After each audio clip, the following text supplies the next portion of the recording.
Good afternoon. So in terms of a skill-based curriculum, I don't know how many of you have been asked to generate a skills-based curriculum or how many of you have been tasked with creating reporting features around skills-based curriculums.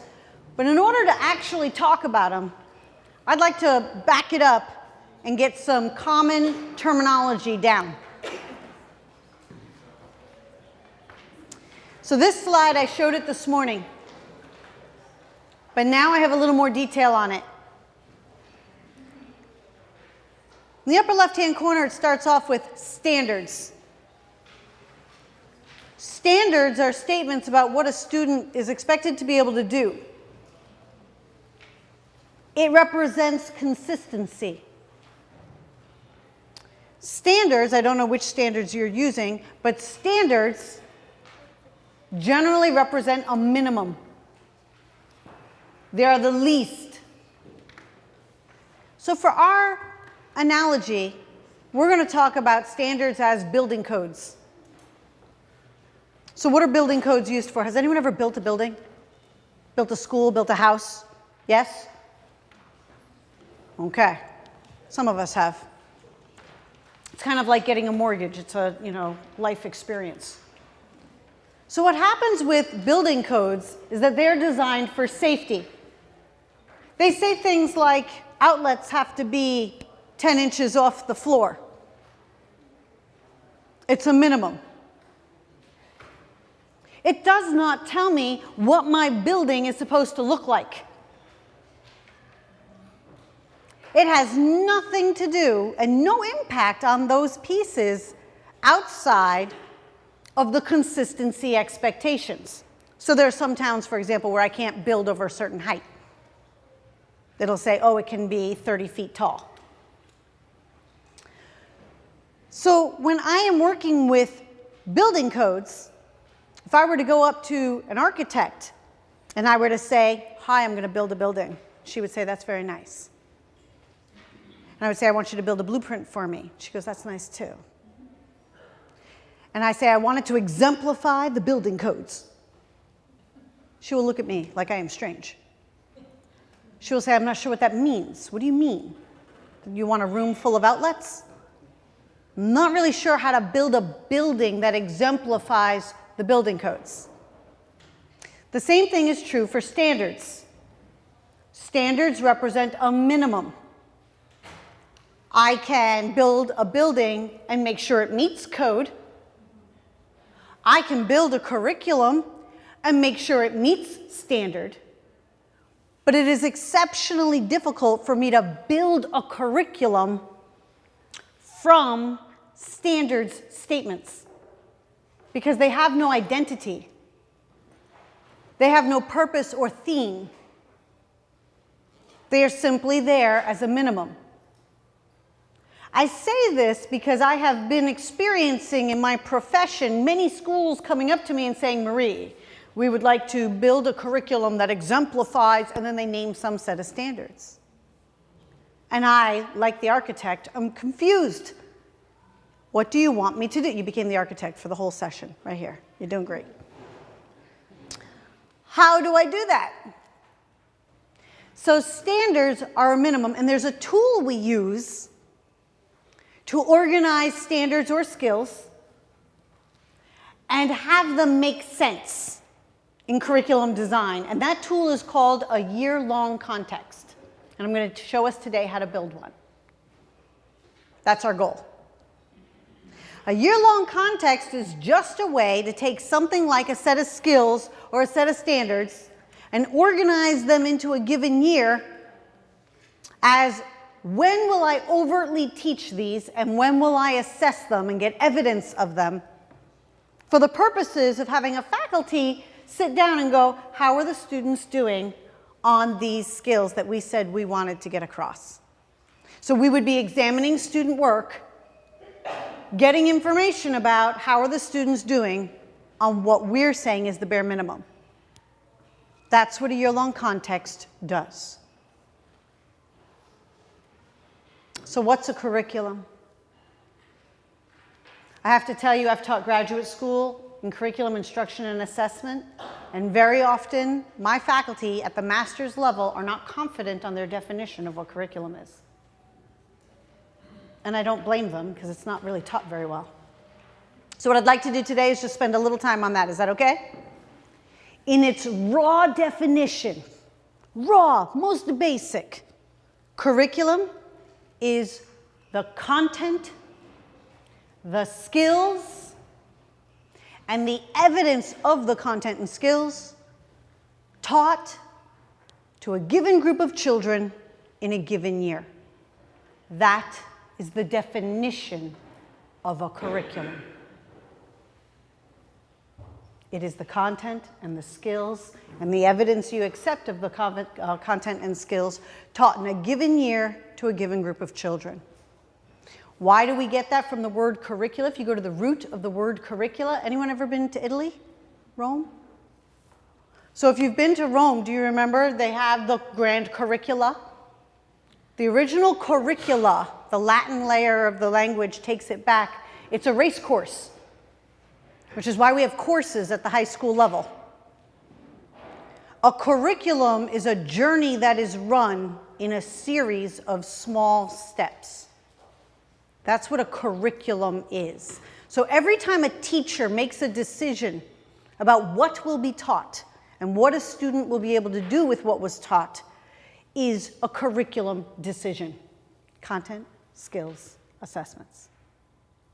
Many curriculum go beyond that in their unit plans, and they have essential questions and enduring understandings. And that's fine, but at its most basic form. So curriculum in our analogy is the building. It's the actual building. Buildings have purposes. Buildings have identity. Curriculums have identity. Curriculums have themes. And so if I go to my architect, sorry, you're doing great. My architect will say to me, Marie, what's the point of your building? What's the purpose? Is it a hospital?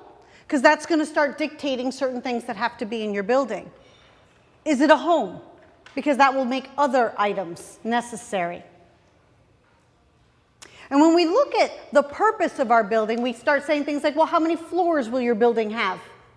How will you connect those floors? Are there stairs? Are there elevators? When we have the building's purpose described, now I can start talking about how do I make it meet standard. When I go to my architect, she's gonna translate my ideas into a consistent template called a blueprint. Funny thing about blueprints, all architects anywhere can read them. In our story, the blueprint is a curriculum map. A curriculum map is a blueprint to your curriculum. A curriculum map is a big picture, it can be understood by any educator, it has format. But it is the intended curriculum. I may or may not actually get to do my curriculum map. Does that make sense? So at its most basic form, a curriculum map has content, skills, and assessments. Going back to our hero, when my colleague, my architect, gives me a blueprint, thank you very much for that, by the way. I'm going to take that blueprint,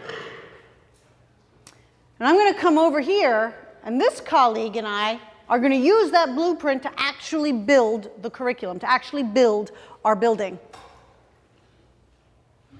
But if she's building on granite and I am building on sand, we're going to have very different looking buildings because we're going to have to make choices about how to implement that blueprint we got, and that's going to impact the look of the building. So those decisions that we're making go on unit plans. Unit plans represent operational curriculum. Curriculum maps are intended curriculum. They're my cunning plan. Anyone who enjoys Baldric or Blackadder? Okay, there we go. But over here, this is a unit plan. This is fleshed out. This goes maybe above and beyond the intent. This maybe deletes a couple of things and has to scaffold in a little bit more. Unit plans are where I document curriculum. When I actually do that, the funny thing about curriculum and what is insidious about it is that half of that unit plan aligns directly to a non-negotiables, maybe standards, maybe a given set of skills. Because part of that unit plan is non-negotiable, it's consistent, which is good for student success. But half of that unit plan must be flexible for student success. Half of that lesson plan must be where a teacher can make decisions based on the needs of the students and show that flexibility and responsiveness. This makes curriculum an insidious thing to document because half of it is set in stone and half of it is not. Keeps me in business, though. And so what happens here is we have to be real clear about how are you going to document the non-negotiable and how are you going to show and document the choices. But back to our analogy. So we've got a building, yay, or we're trying, we got a blueprint. If I actually build, I tend to have a general contractor. And a general contractor comes out to the site every day, and his job or her job is to look at the blueprint and go, so what are the plans for today to move us toward making that building a reality? And if your entire iron crew gets the flu, you can't do that part today. So I must come up with other building plans to make sure that we are constantly moving forward toward our goal. But if it rained last night and the concrete won't set, we're not pouring concrete today. So, building plans are very responsive. They represent the art and craft of the decision maker, a teacher. They are lesson plans. Lesson plans are where we do things like, how are we grouping the kids? What is our pacing? What are we doing in terms of timing? How are we differentiating this? All those instructional decisions are located and documented on a lesson plan, which comes out daily,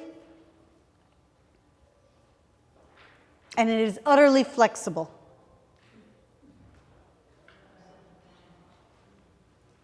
The trouble comes in when organizations try to have lesson plans that are also unit plans. Because then I get the 13-page lesson plan. Because it has content and skills on it, and everything I'm doing in terms of my unit plan, and everything I'm doing in terms of instruction. This causes physical pain deep down inside. Equally a problem is when we try to do unit plans, and we try to put all the instructional decisions on that unit plan. Tell me everything you would do ever in any circumstance. Thank you for laughing. So here's what happens. I get a unit plan where they say, and how would you differentiate all of that? Really? Wow. Considering I don't even know which kids are in front of me, good luck with that. The important thing here is as you decide, and many of you, maybe you're not doing unit plans, or maybe you're not doing lesson plans. Maybe you've never even heard of a year-long context. That's okay. What I'm asking is as we try and design a skill-based curriculum, we have to know what these terms are. And it's very helpful if we don't try to take one term and make it be all the other terms. That's why lies madness. A year-long context is set in stone. It is utterly consistent. And on it will be my standards when they are happening and when we will get evidence of them as a non-negotiable. Not when they're happening because it's natural. When they're happening, non-negotiable. What if your standard is ambiguous? It could happen every day in your classroom, or could it only happen once? Most of them are. So let's talk about that. When we get into actually making a year-long context, we tend to separate it into 5 groups: September, October, November, December, wait for it, January and February, March and April, May and June. And we do that because when you're putting that standard in that space, you're talking about almost 8 weeks spread. So that's the first way of saying, look, I'm not talking down to the day. The second reason you do that is because the understanding is most of our standards are happening all the time, just at different levels of sophistication. So the 2 rules in a year-long context are this. Number 1, you can't put every standard everywhere. Useless document. That doesn't help me. So you have to commit.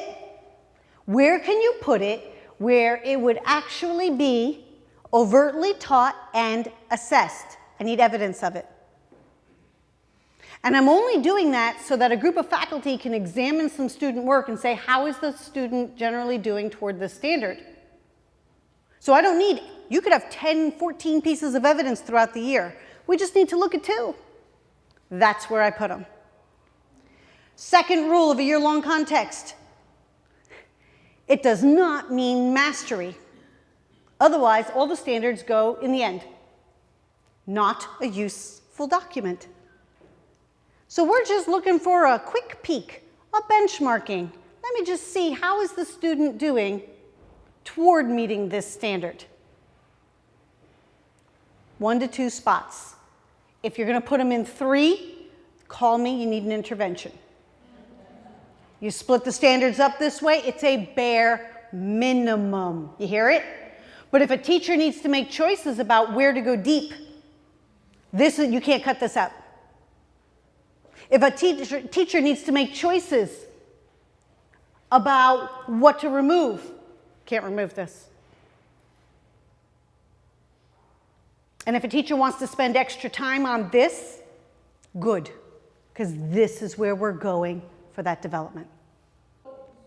Once I build a year-long context, and it's a year-long context, it's not a map, it's not a unit plan, it's just a bare minimum, almost like a sieve. That is where standards get processed. That is where we sit there and go, which standards go together? Which standards have natural connections? So if I'm getting evidence of this one, I'm also getting evidence of this one as well. Same thing with skills. Skills come from standards, by the way. Those of you who are wondering and saying, gee, she keeps using the words standards and skills interchangeably. When I read a standard, I use the method of Larry Ainsworth to unpack it. And when I read a standard, I underline the verbs and I highlight the nouns. The nouns will lead me toward content. The verbs, those are my skills. And I take those verbs and I make sure I feel comfortable with, are they observable and measurable? So if it says students have to explain multiplication, that's different from solve multiplication problems. So they can solve hundreds of problems, that still doesn't meet the standard. The child had to explain what multiplication was. So I really look at that skill. I really look at that verb, and that gives me the skills that I know I need to do in my curriculum. So on the materials that you have in front of you, there are 2 lists. One says from R2 and one says from grade 2. And what they are, these are just samples I gave the other group to show lists of skills, what skills are. So on the left-hand side is a collection of content. That's the what I'm teaching. On the right-hand side is a list of skills. And those are what the students do with the what. So anything you see on the left is going to have a sister twin on the right, or several, showing what the students have to do with that what. Don't worry, this is a very long version of an answer to your question. Here it goes. On a year-long context, I have the language of the standard. But in the curriculum, the unit plan, I have this language. But if I did that method of underlining the verbs and highlighting the nouns, that took the language of the standard and put it into my content and skills, if I've done that, I don't need to rewrite my standards in my unit plans because I already have it aligned. So check that off as yay.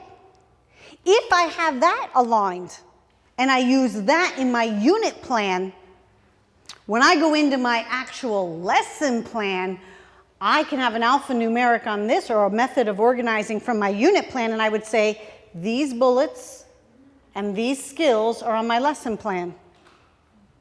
I'm in direct alignment to the standards. So then on the lesson plans, you don't even have to have these because you have your yearly plan to show that you're moving it. Which also means I probably can't understand your lesson plans if I don't have access to your unit plans. You understand what I'm saying? These tools go together. But that means if I need to go in and do an observation, I take a lesson plan and a unit plan. But now that means that teacher can hand me a 1-page or 2-page lesson plan, which was reasonable, and it just staples to the unit plan, which represented almost 6 weeks of instruction. That saves time. And yet the accuracy is foolproof in the sense that I can go in, the language coming out of this is directly from the standard. So if I have evidence of the student doing ask questions about unknown words in a text, okay, so I can picture, I probably have a checklist. We were doing story time, we were doing some kind of discussion. I have evidence of them asking questions about unknown words in a text. I have evidence of that standard. So in your actual lesson plan, would you have A9 on there? I would. But you don't have to actually write out the standard because somebody can look at A9 in your unit plan and see what it is. And now for those of you who are using online databases like Rubicon Atlas or something similar to document your curriculum, all of that is aligned on the back end. So I can run a report and say, show me everywhere we overtly teach and assess this standard, and it'll pull them all for me. And that's the benefit of things like curriculum mapping, because what happens is all of that is documented. But I still have to have gone through the process of figuring out what are my skills. And I do that by reading standards, and I can show you a method for that today. Assessment evidence of standards could be standardized tests or common assessments or benchmarks. Pick a feature, they're great at that. But that's all they are, so don't let them be more than that. Assessment evidence of your curriculum is a project, a teacher-made test, anything you've done in class, anything that you've done where the child independently does your curriculum, either a tangible performance or a tangible product or a performance, is evidence of your curriculum. That includes essay writing, do-nows, exit tickets. And then assessment evidence of instruction is not your lesson plans, because I may have taught it, but the child may or may not have gotten it. Assessment evidence of instruction is, did the child engage with the learning process? I don't want to force children how to learn. They have to engage. Teaching is an invitational art. You are creating an invitation. Whether that invitation was accepted will be shown in formative assessments. When I say formative assessments, I mean the work of Rick Stiggins, S-T-I-G-G-I-N-S. Rick Stiggins gives us templates about descriptive feedback. And what that means is, as I'm teaching, I might be doing a diagnosis, right? So I'm assessing, I'm getting a diagnosis of what's going on. That's for me, the teacher, to give a prescription for that child to improve their own learning. Not me improve their learning, the child improve their learning. But that means that feedback has to be a lot stronger than good job or not quite there yet. Read more, try harder. Okay, this is not enough. I need to tell them, you need to line up 3 math problems to make sure that you have due diligence because you're not lining your place value up correctly, and that's why you made a lot of these mistakes. Don't say those were silly mistakes or careless mistakes. Tell them exactly what the mistake was and give them an assignment that if they do it, will improve their performance. This is what I'm talking about. That's what a formative assessment does. It is for learning. It's not of learning. So a formative assessment is for the learning process, so the student is the primary user. So assessment evidence of instruction means that the child actually engaged in the learning process. That's the whole chart. That's all the terminology. If you feel good about the terminology we have up there, and you feel good about the analogy we used to build it, the rest of what we're going to do in this session is going to make sense. But what I'd like you to do first is turn to a colleague and just process that chart. Process the analogy. Did it make sense? How is it aligning with what you already know about standards and curriculum and instruction? Okay? So I'm going to give you a little bit of time here just to process this. Also make sure you can sit comfortably where you can have conversations with people because this is a conversation session. And then we're going to dive into the steps in the process. Please discuss. So the process that was developed for transitioning from some set of standards, and from that set of standards, developing skill statements, and even if you don't start from a set of standards, generating a list of skill statements, so that the consistency of a curriculum could be documented and articulated in a way that was reliable and strong for a system. And then from that, organizing a behavior of faculty where we just collect samples of student work aligned to that, then the consistency is set. I know exactly, and I can articulate exactly what the outcome is and product is, or the intended outcome or product is of my system. Once I have that, flexibility about how it's done, or flexibility about content, flexibility about the books I read, or whether I cover butterflies or ladybugs, can be released.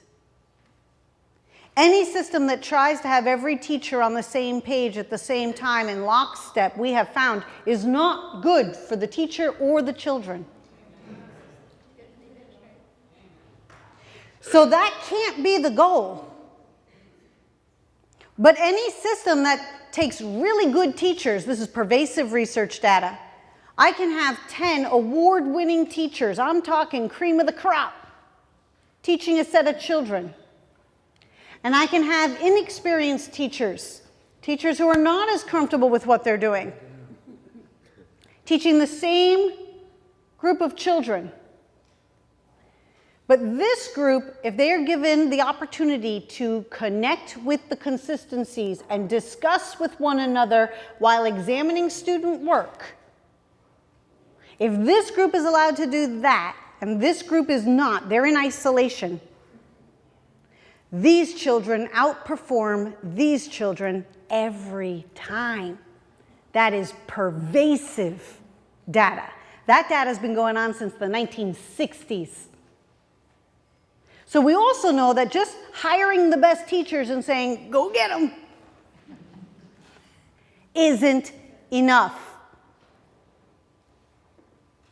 So how do we do this? That little bit of information led us to deciding where is consistency in students' best interests and where is flexibility in students' best interests. Here we go. This model has a 4-phase model. It comes from the work of Mapping to the Core and Live Planner. This book was written by Heidi Hayes-Jacobs, Ann Johnson, Debbie Sullivan, and myself. And what we were doing was we were trying to answer seriously, how do I align to a set of standards? Any set of standards, doesn't matter which ones. And what we found is a system that allows you not only to align to standards, but you can align to a mission statement, you can align to all kinds of ideas. So it's something to play with. The first part, laying the foundation, goes into 3 steps, and that's what I'd like to talk about today. Today's meeting is going to end at the second step. So laying the foundation talks about, well, you got to know the purpose of your standards. What's your point? Are you doing a set of standards that's all about skills? Fantastic. Then you're going for skills-based. Are you doing a set of standards that are all about the pillars of character development? Fantastic, then that's where you're going. But what's your purpose? The second is you have to unpack the standard. So that's underlining the verb, highlighting the noun, and creating content statements and skill statements like the ones you see in front of you. I have samples of those for every grade level, every content area. So when you feel that you're ready to move in that direction, you can go to lsa-public.rubiconatlas.org. Say that one 3 times fast. And we can go look at samples of unpacks. But can you picture why it's important for teachers to really read the standards and look at that verb?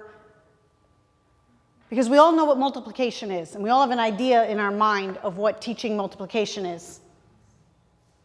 But for me to know what that shared, consistent, non-negotiable skill is, I need to know the verb. Is it that they solve multiplication problems? Is it they can organize a multiplication problem? Is it that they can sort multiplication problems from division problems? Is it that they can describe when they should use multiplication to solve a problem? Or is it that they can memorize their multiplication tables? Which, by the way, they should still do.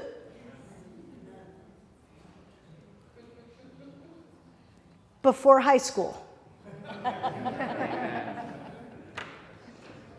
So in this story, that verb matters. And our resource materials, I'd like to talk about that a little bit.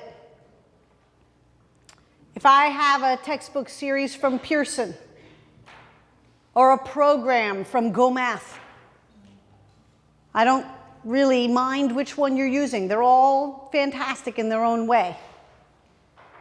But if you go to their websites and you read their introductions, they, by law, cannot call themselves curriculums. By law. Why? Because a curriculum is a very specific thing that I already defined. They are defined as curriculum support resources. That's what they are. They are oversaturated resources. What do I mean by that? I mean that if I tried to teach it from start to finish, I do not have enough time. I cannot do it, nor were they ever designed to be so. The average curriculum materials available in the United States today are designed for 220 days. How many days of school do you have? Liars.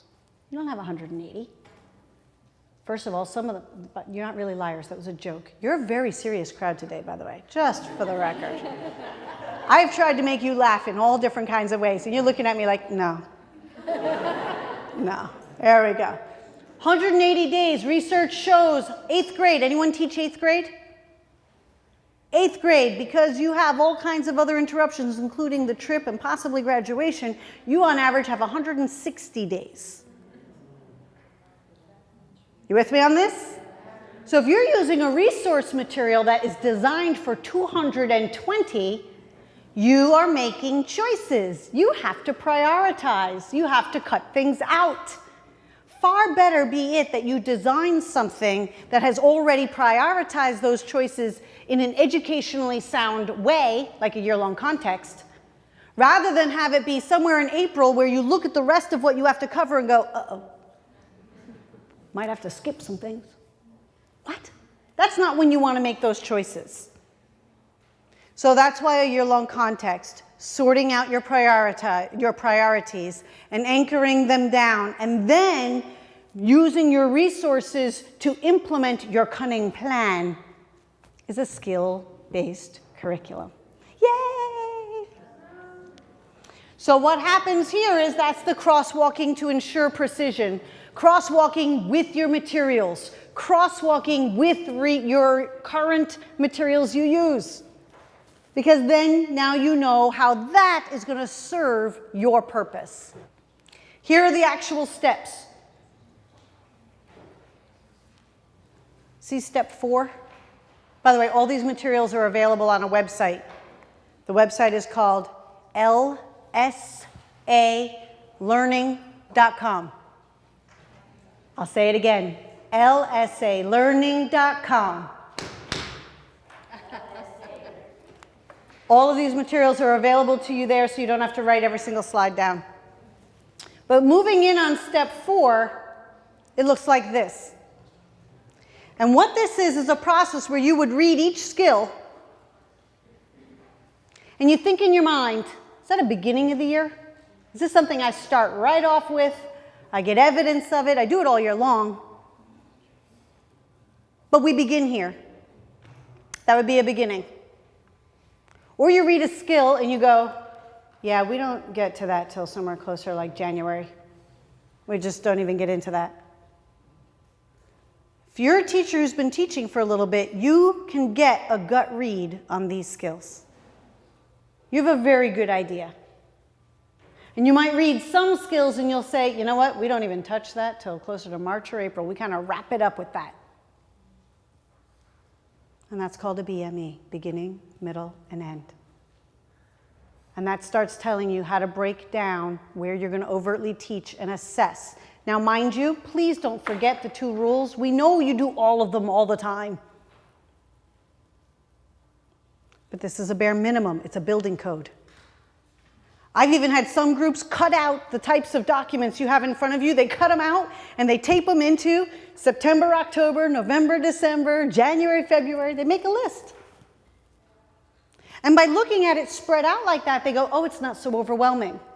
Because right now, if you try and think about all the skills you try and teach, how many of you get immobilized by the size of it? Right, it causes pain right here, especially when you're like, but I do 5 grades. But just like what we said, if you look at these next to each other, they're the same skills. One goes like this, identify the main, with guidance and support, identify the main idea and supporting details. The next grade level is identify the main idea and a supporting detail. The next one says identify the main idea and several supporting details. And the next one is identify the main idea and evaluate the best supporting detail. I can manage that. It can also look like this. And I just want to talk a little bit about retention. If I take the list of skills you have in front of you, and again, I have samples for every grade level if you wanted them, and we were going to cut them out and put them into piles and make a year-long context, you want it to be educationally sound. So you do that BME, beginning, middle, and end. But please note the research on retention. The #1 time period for retention in American schools is January and February. So if you have a particularly difficult concept that you really want to go deep into, you would strategically put it in January and February. Second highest area of retention in American schools, standard calendar. May, June. Yeah, I know. Let that sit there for a second. There's 2 rules about that, though. It can't be a brand new standard. So I want to have developed all of the standards and skills at least once by April, which leaves May and June for me to pick skills that I really want to go deep in and hit with a magic wand of retention and do it in a completely new way. Can't be done the exact same way. You do that and Bahama shirts start coming out and the kids are like in the grand review. You remember those? So what we have here is I'm taking certain skills and we're going to do it again in a completely different way. May, June becomes the second highest area of retention.